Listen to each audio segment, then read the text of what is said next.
कई बार जीवन में ऐसा समय आता है जब आपको किसी एक व्यक्ति द्वारा नहीं, बल्कि लगभग हर तरफ से जज किया जा रहा होता है। परिवार, रिश्तेदार, दोस्त, समाज, सबके शब्द अलग अलग होते हैं, लेकिन उनके पीछे छुपी नज़र एक जैसी होती है। कोई सीधा सवाल करता है, कोई मुस्कुराते हुए ताना देता है, कोई घुमा फिरा कर ऐसी बात कह देता है कि आपकी पूरी अस्मिता कटघरे में खड़ी कर दी जाती है।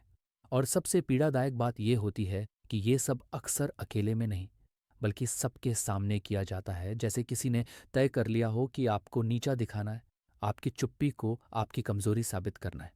ऐसे क्षणों में सवाल सिर्फ पूछे नहीं जाते, वे फेंके जाते हैं। उनकी भाषा भले सभ्य हो, लेकिन भाव अपमान से भरा होता है। आपके फैसले, आपकी परिस्थितियां, आपकी खामोशी, आपकी अलग राह, सब कुछ जांच के दायरे में ला दिया जाता है। कोई आपकी उम्र गिनता है, कोई आपकी जिम्मेदारियां, कोई आपकी कमाई, कोई आपके रिश्ते। किसी को आपकी तकलीफ से कोई सरोकार नहीं होता, बस ये जानने की बेचैनी होती है कि आप उनके तय किए हुए सांचे में फिट क्यों नहीं हो रहे।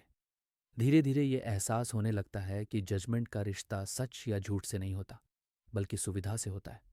लोग वही देखते हैं जो उन्हें दिखता है, और वही मानते हैं जो उन्हें आसान लगता है।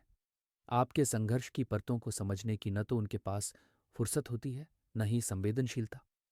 उन्हें आपके दर्द की गहराई नहीं चाहिए, उन्हें बस अपनी राय थोपने का अवसर चाहिए। इसलिए वे सवाल पूछते हैं, लेकिन जवाब सुनने की नीयत से नहीं, बल्कि आपको असहज करने के लिए। सबके सामने जज किया जाना भीतर कहीं बहुत गहरा घाव छोड़ता है।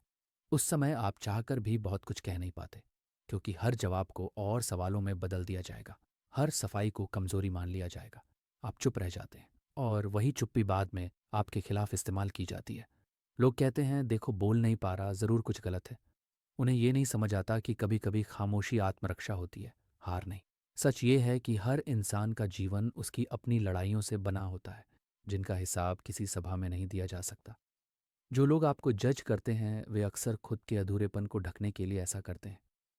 किसी को दूसरों पर उंगली उठाने में सुकून मिलता है, किसी को भीड़ के साथ खड़े होकर किसी एक को निशाना बनाने में। यह आसान होता है, क्योंकि इसमें खुद को देखने का साहस नहीं करना पड़ता। सच कहूं तो समय के साथ ये समझ आना जरूरी है कि हर सवाल का जवाब देना आपकी जिम्मेदारी नहीं है। हर जजमेंट को अपने भीतर उतार लेना भी जरूरी नहीं।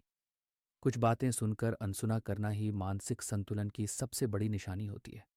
आपकी जिंदगी का सच वही है जो आप रोज जी रहे हैं, न कि वो जो कोई बाहर बैठकर तय कर रहा है। अंततः ये स्वीकार करना बहुत जरूरी है कि दुनिया आपकी सच्चाई को नहीं, आपकी दिखाई देने वाली तस्वीर को देखती है, और उस तस्वीर को बदलने के लिए खुद को तोड़ना किसी भी रूप में न्याय संगत नहीं। आप जैसे हैं, जिन हालात में हैं, वही आपका सत्य है। जो लोग उसे समझने की कोशिश नहीं करते, उन्हें सफाई देने की थकान अपने ऊपर लादना भी खुद के साथ अन्याय है। इसीलिए समझदारी इसी में है कि आप अपनी गरिमा को बचा कर चलें। ये समझ लें कि हर जजमेंट आपके मूल्य को तय नहीं करता। कुछ बातें समय के साथ खुद शांत हो जाती हैं, और कुछ लोगों से दूरी ही एकमात्र स्वस्थ उत्तर होती है। क्योंकि अंत में आपको उन्हीं के साथ जीना है जो आप हैं, न कि उनके साथ जो आपको हर बार कटघरे में खड़ा करके खुद को सही साबित करना चाहते हैं।